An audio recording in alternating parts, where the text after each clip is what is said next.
입니다. 위클리 리포트 3월 5주차 진행하도록 하겠습니다. 자, 주간 아파트 가격 동향부터 한번 살펴보죠. 하락세는 지속되지만 하락폭은 계속 축소가 되고 있습니다. 전국 기준으로는 지난주에 마이너스 0.22에서 이번 주는 마이너스 0.19%, 서울은 마이너스 0.15%, 지난주에서 이번 주는 마이너스 0.13% 소폭 회복을 하고 있고요. 수도권은 마이너스 0.22%에서 마이너스 0.19%.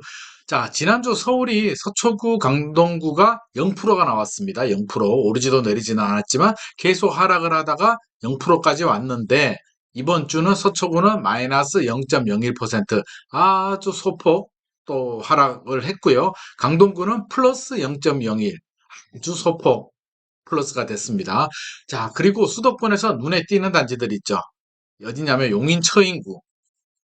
마이너스 플러스 0.43. 이게 무슨 일이냐면 그 삼성 반도체 300조 원 발표됐잖아요. 그래서 용인 처인구가 이렇게 높게 나왔습니다. 아우 씨 엄청나네요. 진짜.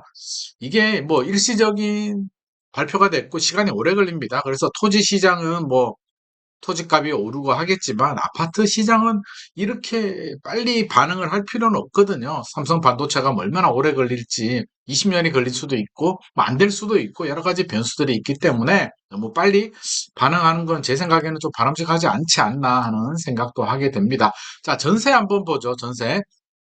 전국은 마이너스 0.36에서 지난주가 이번 주는 마이너스 0.29, 서울은 마이너스 0.41에서 마이너스 0.32, 수도권은 마이너스 0.43에서 마이너스 0.34가 적용이 됐습니다. 이번 한국부동산원 통계는 3월 27일 기준이고요. 자, 그래프를 한번 보죠. 그래프도 뭐 비슷하게 보입니다. 자, 위에 하늘색 요게 매매고요. 요 그래프가 매매, 요 진한 파란색이 전세인데 보면 전반적으로 쭉 점진적인 회복을 하고 있죠. 쭉 회복을 하는데 폭이 이게 보시죠. 전세가 반등 폭이 더 크다.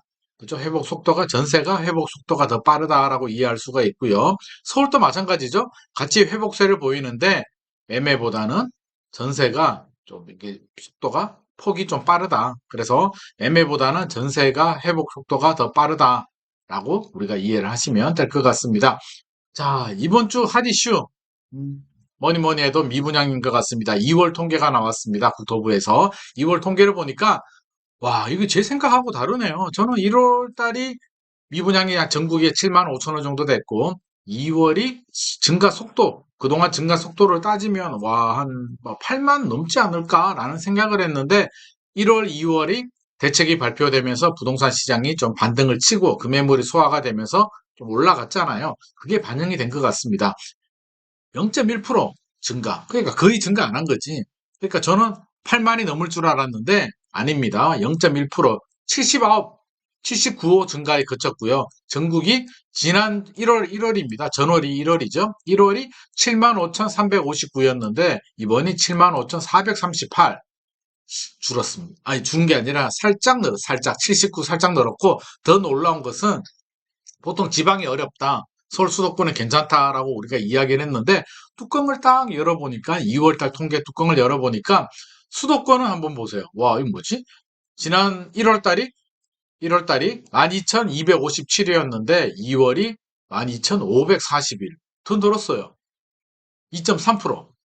수도권은 284호가 미분양이 더 늘어났네? 자, 서울은 우리가 서울 불패, 뭐 서울은 그나마 좋다라고 했는데 996에서 2099호로 오히려 서울이 늘었어요. 미분양이. 서울이 느는 바람에 경기도 인천은 소폭 줄었는데 서울 주택이 미분양 주택이 늘어나는 바람에 전국적으로 미분양이 소폭 늘어난다. 와, 우리가 지금까지 알고 있는 걸 완전히 뒤집어 버렸습니다.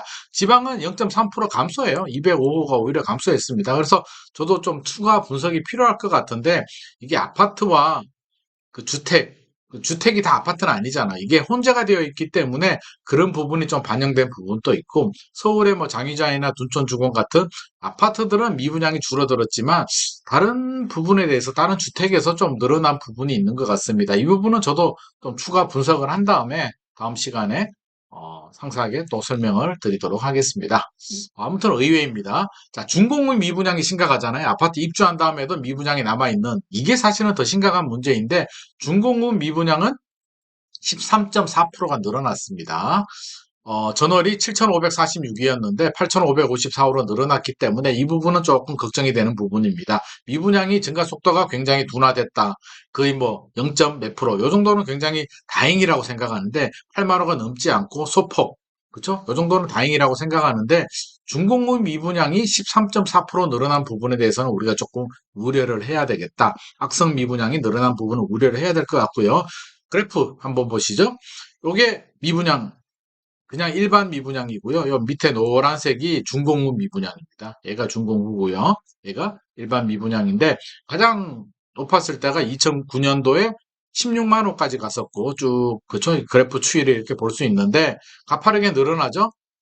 요 정도 수준 전국 2만 호 2020년 수준하다 2020년 하반기부터 가파르게 늘어나서 7만 5천 호까지 갔는데 이 속도라면 8만 호 넘을 줄 알았는데 2월 또 7만 5천 호 정도로 거의 동률, 이 정도면 동률이지 뭐 다행이라는 생각이 들고 중공업 미분양은 조금씩 조금씩 늘어나고 있다. 아주 위험 수위는 아니지만 조금씩 늘어나고 있다는 점에서는 우리가 국토부도 그렇고요. 좀 우리도 예의주시를 좀 해야 될 것 같습니다. 자, 주택 공급 흐름 제가 요거 재밌어서 한번 넣어봤는데요. 이게 향후에 주택 공급의 흐름을 예측을 할 수가 있는데 지자체에서 인허가 해준 실적은 감소합니다. 당연히 부동산 시장 분위기가 안 좋으니까 줄어들겠죠. 22.5% 감소를 합니다. 뭐 7만 128호에서 작년 2월 대비입니다. 전년 동기니까 작년 2월 대비 올 2월이 줄어들었고요.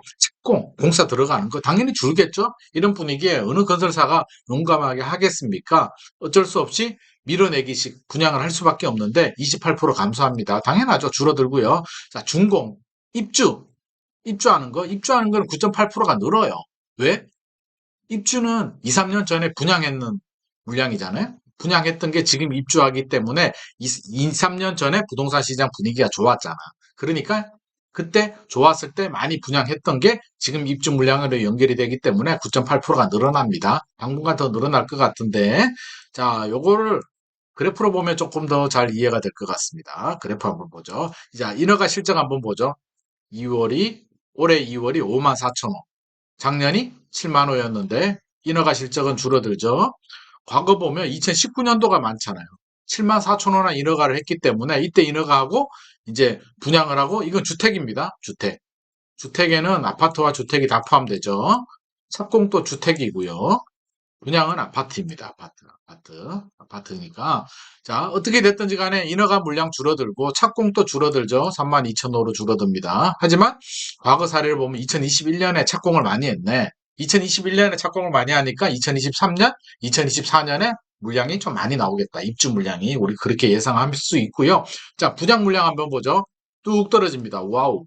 분양 물량, 아파트 분양 물량 많이 줄어드니까 자, 반대로 생각하면 3년 후에 입주 물량이 많이 줄어들 수도 있겠다라고 우리가 예측을 할 수가 있겠죠. 지금은 입주 물량이 많지만 3년 전에 분양했던 물량들이 지금 입주 물량으로 나와서 지금은 공급이 많지만 3년 후에 지금 분양 물량이 줄어들고 인허가 물량이 줄어들기 때문에 3년 후에 입주 물량은 많이 줄어들겠다 예상할 수 있습니다. 자, 준공 입주 물량은 늘어났죠. 왜?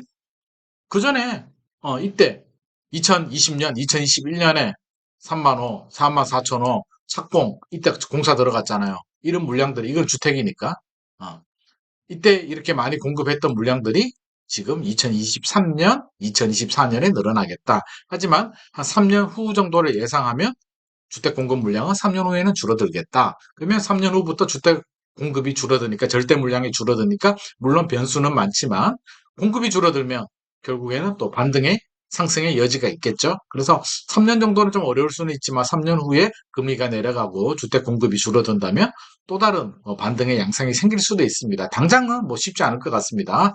자, 그리고 이번 주에 또 이슈가 많네. 신혼부부 지원 강화가 나왔는데 그렇죠? 총 42만 원, 2023년에서 2027년 42만 원을 공급하겠다는데 물량 너무 많은 거 아니야? 42만 원이면요. 분당 신도시가 9만 7천 호거든요. 분당 신도시 같은 걸 4개 정도 짓겠다는 건데 5년 동안 이 정도 물량이 나오나? 유용 공공분양 15만 5천 호, 공공임대가 10만 호, 민간분양이 17만 5천 호에서 42만 호가 나온다고 하는데 뭐 하겠다니까 지켜는 보겠지만 어우 정말 너무 많다. 그렇죠? 뉴홈 전용 모기지 뭐 1.9에서 3% 고정금리 뭐 이렇게 하고 신혼부부들 기금 확대해가지고 사업까지 대출 지원해주겠다. 자금줄 늘려서 신혼부부들 많이 도와주겠다. 왜 출생률이 줄어드니까 신혼부부들한테 혜택을 많이 주는데 이렇다고 해서 뭐 애기 놓을 것 같지는 않은데 저 같으면 안 놓을 것 같은데 자 그리고 아유 이거 저는 이거 뉴스 보고 좀 열받았습니다. 왜 열받았냐면 아이 있는 가구에 지원 강화하는데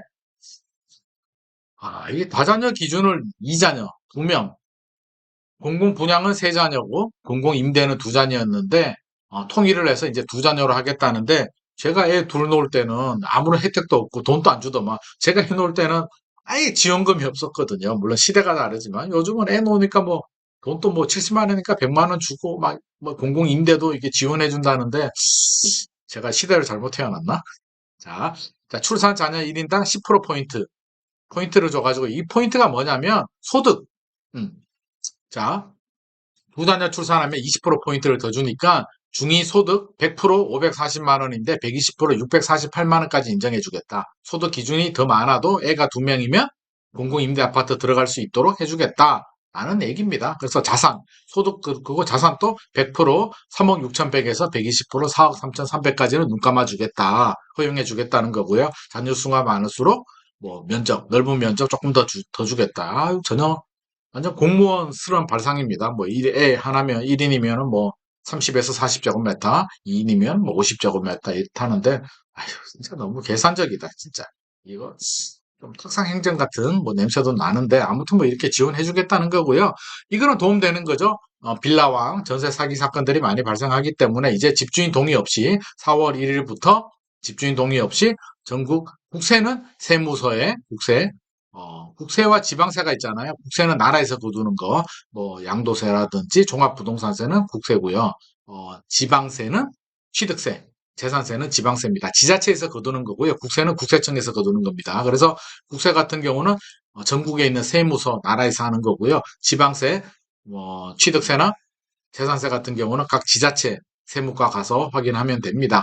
임대차 계약하기 전에는 집주인 동의 받아야 되고요. 계약서도 안 썼는데 내가 뭐 관심 있는 사람 집을 막 이렇게 보면 안 되잖아요. 그러니까 계약하기 전에는 집주인 동의 그럼 봐도 되겠습니까? 당신 집 계약하고 싶습니다. 부동산 통해서 이렇게 물어본 다음에 동의를 받고 진행을 해야 되고요. 자, 계약서를 썼어. 그러면 입주하기 전까지 임대차 개시 시작일 전까지는 동의 받지 않아도 각 전국 세무서 가서 열람할 수 있습니다. 동의 안 받아도. 근데 이것도 1,000만 원 이하만 1,000만 원 초과되면은 동의 안 받아도 되고 1,000만 원 이하는 또 동의를 받아야 된다고 합니다. 뭐가 이래 복잡해. 그냥 다 해주지. 그러니까 아니 그리고 개시일까지가 뭡니까? 살고 있는 동안에도 확인할 수 있잖아요. 그러니까 이게 세입자라면 그러니까 계약 전에는 뭐 동의를 받아야 되는 거는 저는 이해를 하는데 계약하고 나서는 동의 안 받고도 좀 볼 수 있게 해주면 안 되나요? 세입자들이 이거 보는 게 집주인들의 그런 개인 비밀 정보 이게 그렇게 중요한가? 세금 내면 되잖아요. 세금 안 낸 사람의 정보를 뭐 이렇게 보호를 해주려고 합니까? 저는 이거 너무 복잡해. 그러니까 미동의 열람 시 임대인한테도 통보도 해주겠대. 동의 안 받고 그러니까 1,000만 원 초과되고 임대차 계약을 하고 임대차 시작일 이사 가기 전까지 집주인 동의 없이 열람하면 집주인한테 통보는 간다라고 합니다. 이거 뭐하러 통보해 주지? 물론 집주인 입장에서는 뭐 알아야 되겠지만 집주인이 문자 딱 받아보면 기분 좋겠냐고요. 좀 보면 어때? 세금 체납 안 하면 되지. 세금 체납 안 한 사람들 정보를 왜 이렇게 보호를 해주려고 하는지 모르겠네. 자, 4월 1일부터 또 이것도 추가입니다. 자, 이게 이제 국세가 우선이잖아요. 경매 넘어가게 되면 국세나 그 당해세, 그렇죠? 그 물건에 대해서 국세나 지방세를 먼저 국가에서 가지고 가는데 임대차 계약이 먼저 되면 그러니까 세금을 먼저 못 가지고 가게 하겠다는 거예요. 그래서 기존에는 무조건 세금을 먼저 가지고 갔는데 세입자가 먼저 계약을 하고 먼저 들어오면 그러니까 임대차 계약보다 빠른 세금은 먼저 가지고 가고 임대차 계약이 더 빠르면 그 물건의 당해세에 대한 세금은 국가가 먼저 가지고 가지 않겠다. 그거는 4월 1일부터 이렇게 적용된다라고 합니다. 자, 전세 사기가 워낙 많기 때문에 이런 여러 가지 일들이 보호 대책들이 나왔는데 뭐 바람직합니다. 바람직합니다만 너무 복잡하다라는 생각을 지울 수는 없습니다. 자, 오늘의 내용이 도움이 되셨다면 좋아요와 구독 부탁드립니다.